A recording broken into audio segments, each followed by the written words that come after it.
In June 2026, Volkswagen announced it was cutting 100,000 jobs, not because people stopped buying cars, because it became cheaper to build them somewhere else.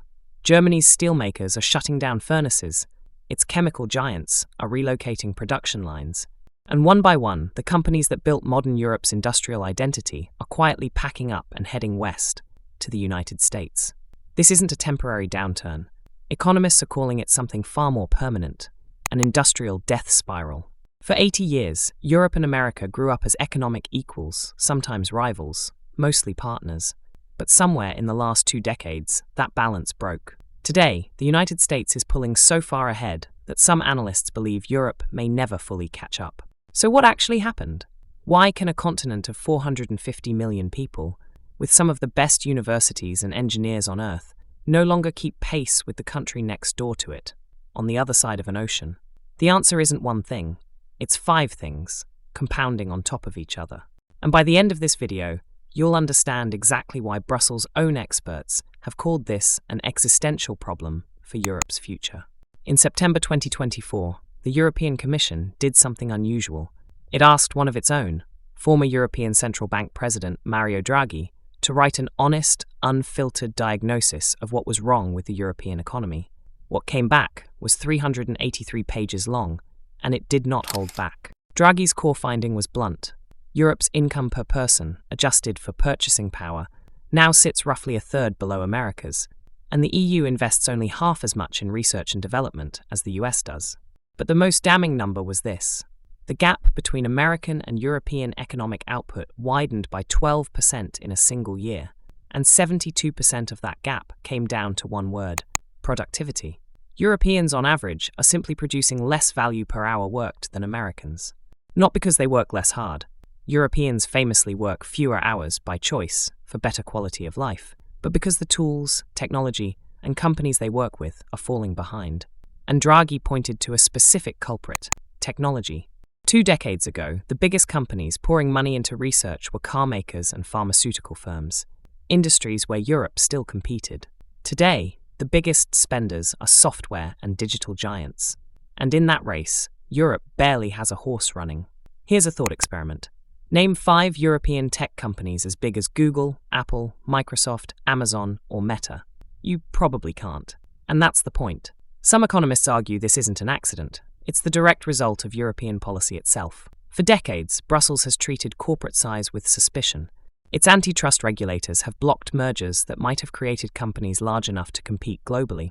The clearest example: in 2019, regulators blocked a merger between Germany's Siemens and France's Alstom, 2 rail technology giants, fearing it would dominate the European market. The irony is that the combined company might have gone on to dominate markets far beyond Europe too, the way American and Chinese conglomerates now do. Instead, Europe stayed fragmented. 27 different countries, 27 sets of rules, 27 capital markets that don't talk to each other. A European startup trying to scale across the continent faces more friction expanding from France to Germany than an American startup faces expanding from California to Texas. The result? Big ideas get built in Europe, but they get funded, scaled, and dominated by American money. Nowhere is this more visible than artificial intelligence, the industry that will define economic power for the next 50 years. In 2025, Europe set what it called a record year for AI investment. Nearly $22 billion poured into AI startups. America's number that same year, almost $120 billion. That's not a gap, that's a different league entirely, and it gets worse the further up you go. At the growth stage, the point where a promising startup becomes a global platform, Europe invests 3 times less than the US. At the late stage, 9 times less. Over half of the money that does reach late-stage European AI companies doesn't even come from Europe. It comes from American investors, buying influence and upside in European innovation because Europe's own capital markets can't fund it themselves. London and Amsterdam stock exchanges now trade technology companies at a persistent 30 to 40% discount compared to New York's Nasdaq, which means even when a European company succeeds, its founders and investors often get less reward for the exact same achievement, pushing the smartest ones to list in New York instead of at home. Europe is producing the ideas. America is capturing the value. Now here's the crisis that turned a slow decline into a sudden emergency. For decades, cheap Russian natural gas was one of the quiet advantages that made German and European manufacturing globally competitive. Chemicals, steel, automotive, entire industries were built on the assumption of affordable energy. Then came the break with Russia, and the numbers since have been brutal. As of the most recent industry data, natural gas prices for factories in the EU are roughly 4.5 times higher than in the United States. Industrial electricity prices are more than double what factories pay in China, the US, or India.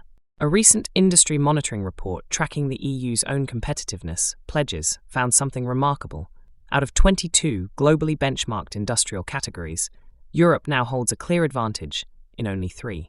This is the direct, visible cause behind headlines like Volkswagen's layoffs. When it costs multiple times more to run a factory in Germany than in Texas or Ohio, the decision to relocate stops being political. It becomes simple arithmetic. Emissions have gone down in Europe, yes, but critics argue that's partly because the factories that produced those emissions didn't disappear. They just moved to America and Asia instead. There's a slower, quieter crisis running underneath all of this. Demographics. The median age in Germany and Spain has now passed 46 years old. In the United States, it's under 39. An aging workforce doesn't just mean fewer workers. It means a shrinking base of consumers, rising pension and healthcare costs competing for the same government budgets that could otherwise fund innovation, and an economy that naturally becomes more cautious, not more entrepreneurial.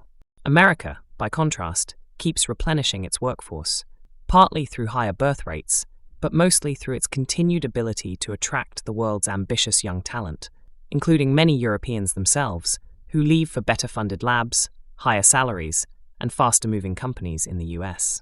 Draghi's own report flagged this directly. Without addressing the demographic shift now, while Europe still has its largest working-age population it will ever have, the continent risks locking in decline for a generation. So is Europe finished? Not necessarily. Some economists, including Nobel laureate Paul Krugman, argue the Europe is doomed narrative is overstated, that by some measures, the size gap between the two economies hasn't widened nearly as dramatically as the headlines suggest. The real reason Europe can't compete with America isn't one crisis. It's 5 slow-moving ones, arriving all at once, and the window to fix them may already be closing.